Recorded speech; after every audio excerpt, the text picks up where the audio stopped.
자, 이석진의 헬로 원자재 시간이 돌아왔습니다. 원자재 해외투자연구소 이석진 소장과 함께합니다. 소장님 어서 오세요. 안녕하십니까? 네. 자, 지난 한 주 글로벌 자산시장의 성격이라든가 특징부터 확인을 해볼까요? 1월 분위기가 예년과는 좀 다르다라는 이런 말씀이 나옵니다. 그렇죠. 네. 1월 자산시장 분위기가 좀 사뭇 좀 다르게 진행되고 있는데요. 네.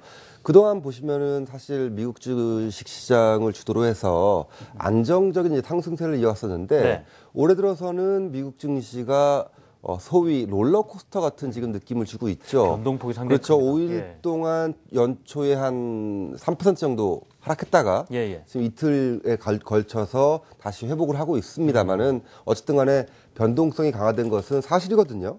그래서 이렇게 그 미국 증시가 변동성이 커진 가장 큰 원인은 역시 유가 급락이 그 에너지 업종을 넘어서 금융 업종까지 어떤 우려를 커질 수 있다. 네. 이런 우려가 바탕에 있는 것으로 볼 수가 있죠.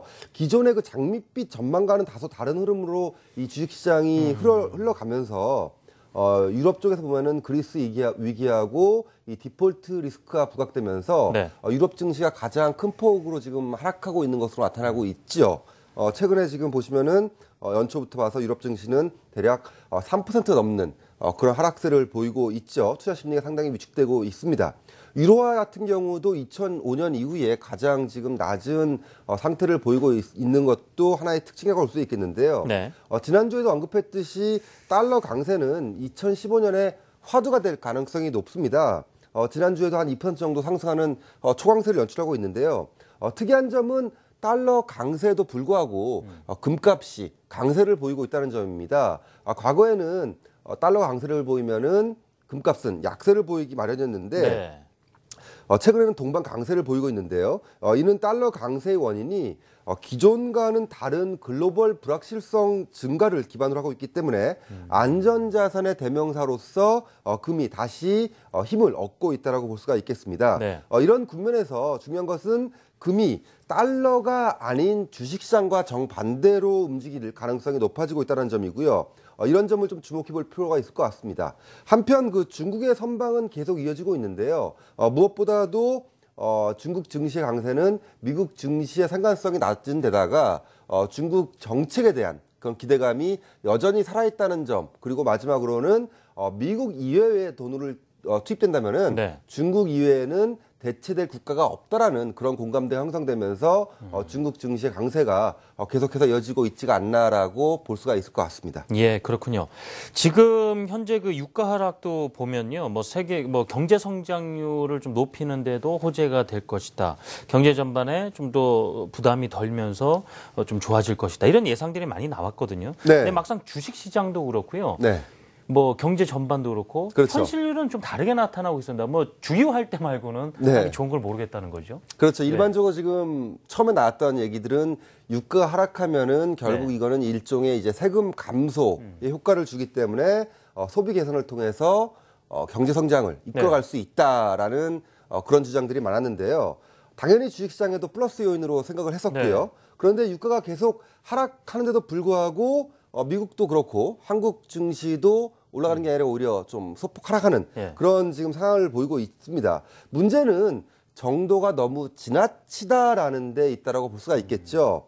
그 유가 하락이 관련 산업이라든지 기업의 존망을 해치지 않는 범위에서 이루어진다면은 주식시장에 도움이 되겠지만은 이런 그 극단적인 상황까지 가게 된다면은 주식시장의 한 축인 에너지 산업과 기업들에게 매우 부정적인 영향을 미칠 수 있다라는 점이 우려를 키우고 있습니다. 단기적으로는 소비자들의 소비 개선 효과보다는 에너지 기업의 자본 지출, 즉 투자 감소로 이어지고 급기야는 고용 감소까지 이어질 수 있다라는 이런 그 우려가 커지고 있는데요.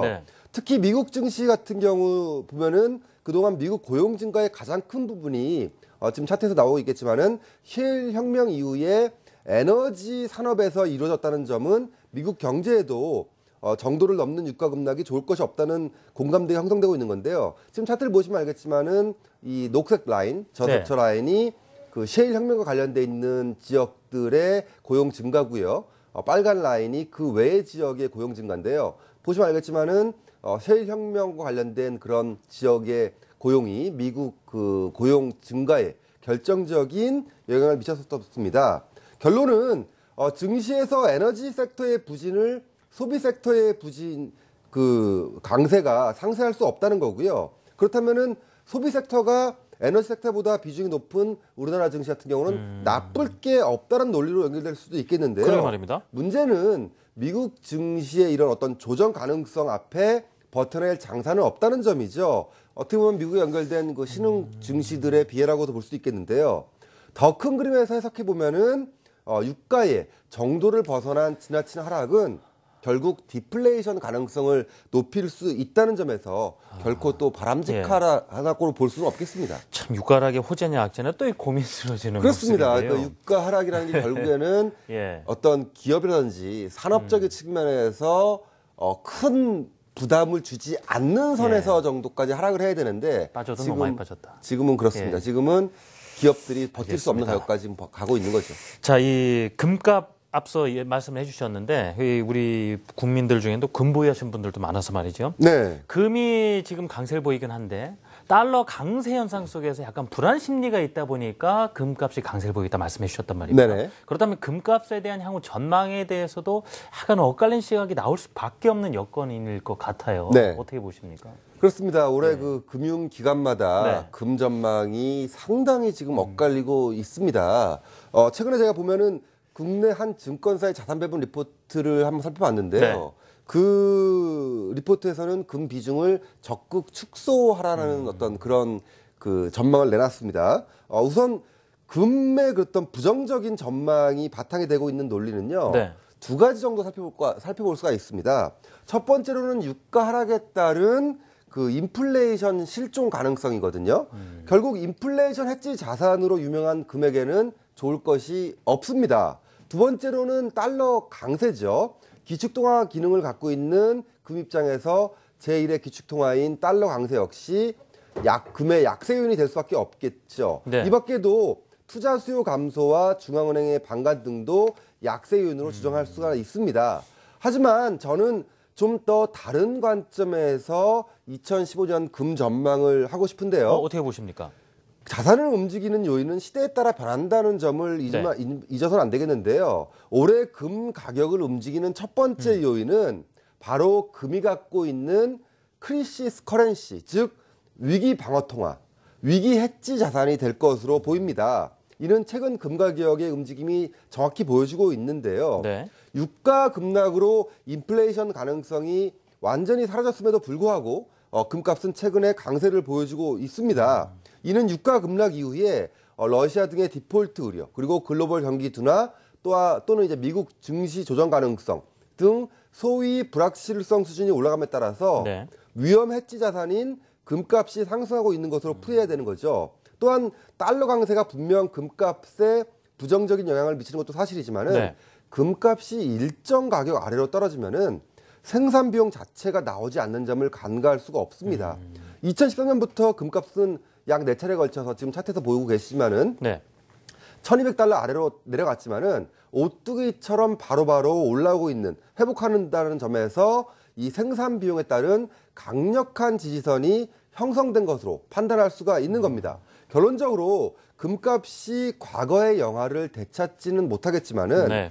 향후 그 글로벌 불확실성을 고려하면은 2015년에 금이 최악의 자산이 될 것으로 전망하는 것은 좀 난센스다라고 볼 수가 있는 거죠. 올해 같은 경우는 오히려 금값은 박스권에서 봤을 때는 네. 오히려 하단보다는 상단 쪽의 가능성, 돌파할 가능성이 더 현재로서는 높아 보입니다. 네, 이석진 소장님의 올해 금값 전망의 좀 시각에 대해서 들어볼 수 있었습니다. 지금까지 원자재 해외 투자연구소 이석진 소장과 말씀 나눴습니다. 소장님 감사합니다.